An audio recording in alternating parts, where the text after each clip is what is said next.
Everyone has a favorite book, and sometimes these books get made into a movie or TV series. For example, a series of unfortunate events got made into a movie. Game of Thrones is a really popular TV show series, and Harry Potter got made into movies, just to name a few. The books on this list are ones that I think should be made into TV shows or movies, but haven't for whatever reason. The author didn't want them to be made into movies or whatever. So here is my top 10 list of books that should be made into a movie or TV series, but haven't yet. There are some rules. Only books that I have read myself. This is completely my personal opinion, so please, if you don't see a book on here that you really like, I probably haven't read that book yet, so I'm sorry. All book titles will be in the description below. So without further ado, let's begin. Coming in at number 10 is a book called Who Stole Halloween by Martha Freeman. Yep, that's who wrote it. And it's a mystery book about a cat burglar who steals cats. And the first one to go missing is a cat named Halloween. I think it's this one on the cover, but I'm not sure. It would be best to be put as a kid's movie to be played around Halloween, I think. Like they do with How the Grinch Stole Christmas and what's the other one? The other one around Halloween, like Halloween Town, or I think is what it's called. So that's number 10. Coming in at number 9 is The Ghost and Mrs. Hobbs by, Cynthia DeFlacy. I think that's how she says her last name. Hope. This is another mystery book Who Stole Halloween is where 11-year-old Allie Nicholas sees ghosts and she is visited by one as connected to her school's cafeteria lady, Mrs. Hobbs. This would be another movie that would probably be played around Halloween, but I would say it would get a PG-13 rating just because of the ending. Like, the ending gets a little graphic. And I'm also going to try and not spoil too much of the books here.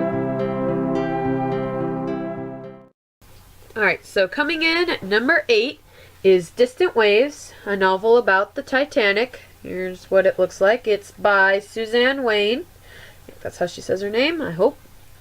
And this book follows 5 sisters who embark on the Titanic. Keep in mind this family of 5 sisters is fictional. None of them are real. And one of them meets Tesla. And he is even on the Titanic in this book and the sinking. And you find out about destiny. The mom is a psychic. A fakey psychic, but still she advertises as a psychic, so she still does that. So this one would probably be made into a movie. This is like the first one that could be made into a movie that's not shown around Halloween. This would make a really good movie. I know we already have Titanic with Leonardo DiCaprio in it, but this would be another one of those movies, but without the whole weird love story. Coming in at number 7 is the Land of Elyon series. This is book 1, The Dark Hills Divide. I also have book 2 here with me. These are the only 2 I own. It's called Beyond the Valley of Thorns, and this is by Patrick Carman. This is a really good series. Wrong hand. And this series, this is the first series on this list actually, could be made into a TV series or a movie series, or could be either one. It would work. These follow Alexa Daly. She's the girl on the covers, who finds out what lies beyond the walls that encircle the cities. There's 3 cities that make up the land of Elyon, and she also finds out why they were first put up there over the course of the 4 books. There's a 5th one that follows the guy that built the walls and why he chose to actually build those walls. It's called Into the Mist, I think. So These are really good books. Coming in at number 6 on this list is Dorothy Must Die by Danielle Page. It's in a universe where Oz isn't the wonderful place that is seen in the movie, since, you know, most of the good characters actually have turned evil, including our favorite, what is it? That would be our favorite 4 characters. They are, sadly, you know, evil. This would make a great series like Game of Thrones, you know, kind of TV series like that. I have the first one here, and here is the second one. There's a third one coming out where it's called the Road of Yellow Brick, I think, or the Yellow Brick War. I know it has something to do with the Yellow Brick Road, but these are the 2 that I own. I don't think the third one is out as of right now, so I don't even own that book. Alright, at number 5 on this countdown, we have The Crowfield Curse by Pat Walsh. This one follows an orphaned boy named Will who lives with a brotherhood of monks, and one day he was sent into a nearby wood to gather firewood when he finds a hobgoblin, and it tells him that there is something buried in the woods under all the snow, and the curse that is brought upon the land by this thing has to be lifted. And Will, he isn't really the only one who can do it, but he's the only one who is willing to do it, if you get it at all. But this is the first one. It's really interesting. It's a mystery of, like, what could be out there kind of thing, like, you know, what kind of thing. And then the second, this is just a 2-book series, I guess. And then there's the second one. It's called The Crowfield Demon, where a demon is unleashed on the Brotherhood, and as you can see, it kind of destroys their church or wherever they live. I think that's what's on the front cover of this, but yeah, you know, it wreaks havoc a lot. So that would be a really good, like, 2 movie. It's like The Crowfield Curse and then The Crowfield Demon. It could be like the two movies. This could be like 1 movie, and then this could be the second one. And it really builds a really colorful world around them, and sees how magic can be all around even though we can't see it ourselves. And that's what I really like about this book. Alright, we're getting down there, guys. We're at number 4 on this list, and number 4 I chose is Asylum by Madeline Roques. I believe that's how you say her name. I'm sorry, Madeline Roques, if I am mispronouncing it. Anyway, this book would be a thriller there with, like, The Visit, or what was the other one? Cabin in the Woods. I haven't seen either of those movies. I've heard that they're supposed to be really scary, though. This is where 3 teens go to a summer school program, and since the regular dorms at this college are being renovated, the school decided to make the old asylum located on campus into makeshift dorms, because that's not creepy at all. This location is a real place, actually. The asylum in this book, Brooklyn Dorm Asylum, I'm not sure what the asylum's actual name is actually a real place that is in, I think, New Hampshire, and this book has pictures in it from real asylums. Here's one that I found kind of freaky. It's this one. Oh, that is pretty creepy. And that's actually a real photograph that they found from a real asylum. So that was a it's a 3-book series as far as I know, with the 3rd book named Catacombs coming out. This one's Sanctum. This is actually a creepier book than Asylum. Like, it goes into why things happened in Asylum and who was behind, like, all the weird stuff that happened in this book. This one explains more about all the weird mystery creepy stuff. So it's like a thriller mystery series. It's really cool. But if you're squeamish, you probably should not read.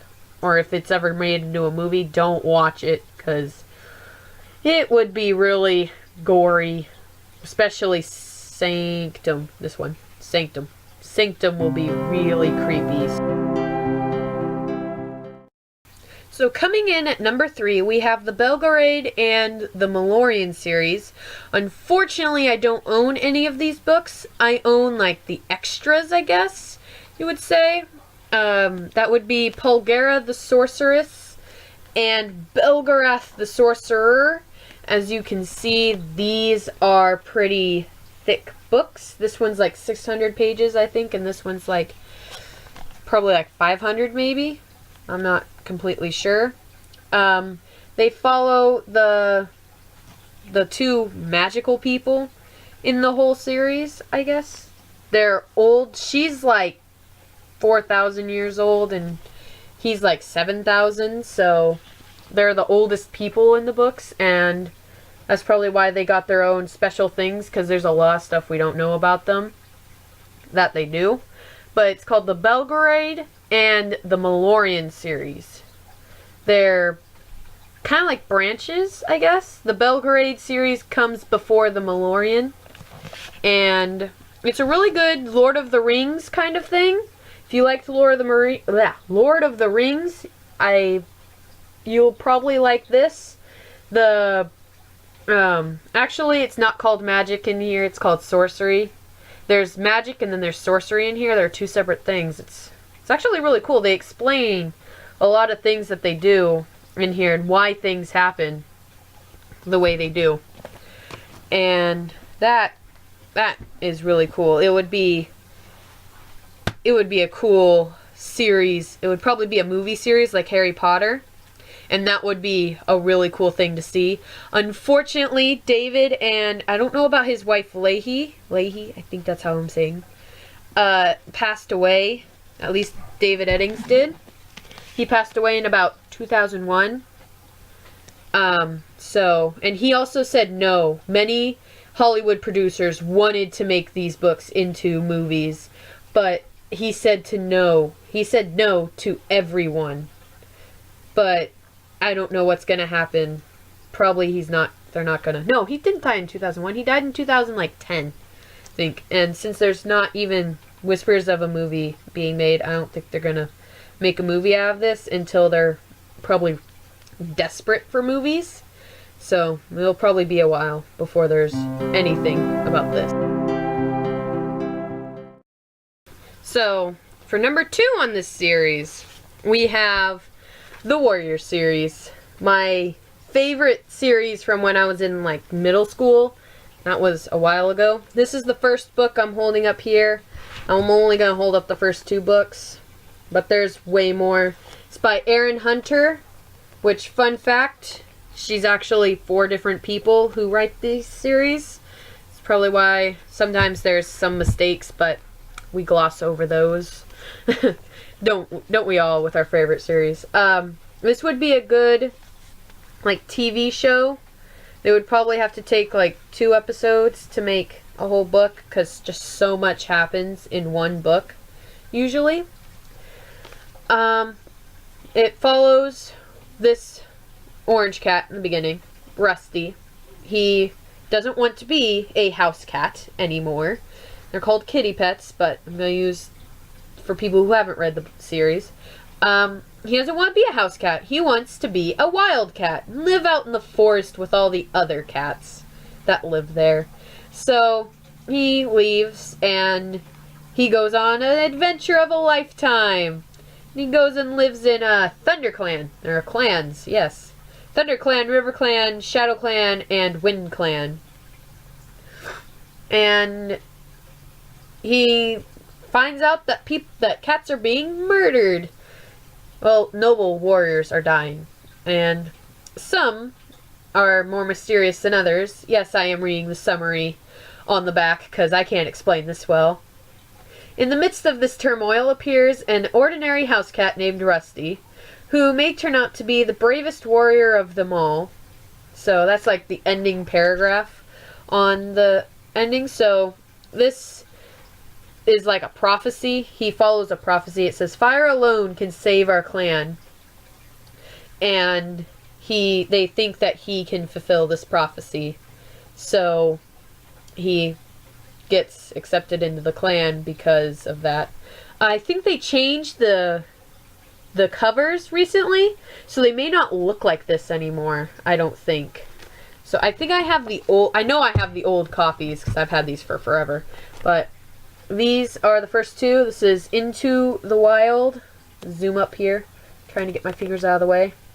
And then we have Fire and Ice by Warriors, Fire and Ice. It goes up like that. There we go. And we got, it looks like there's a battle going on this cover. Yeah. So, for number one, I had to go with an old classic that actually got me into my love of reading. And that would be the Magic Tree House series. Yes, I know.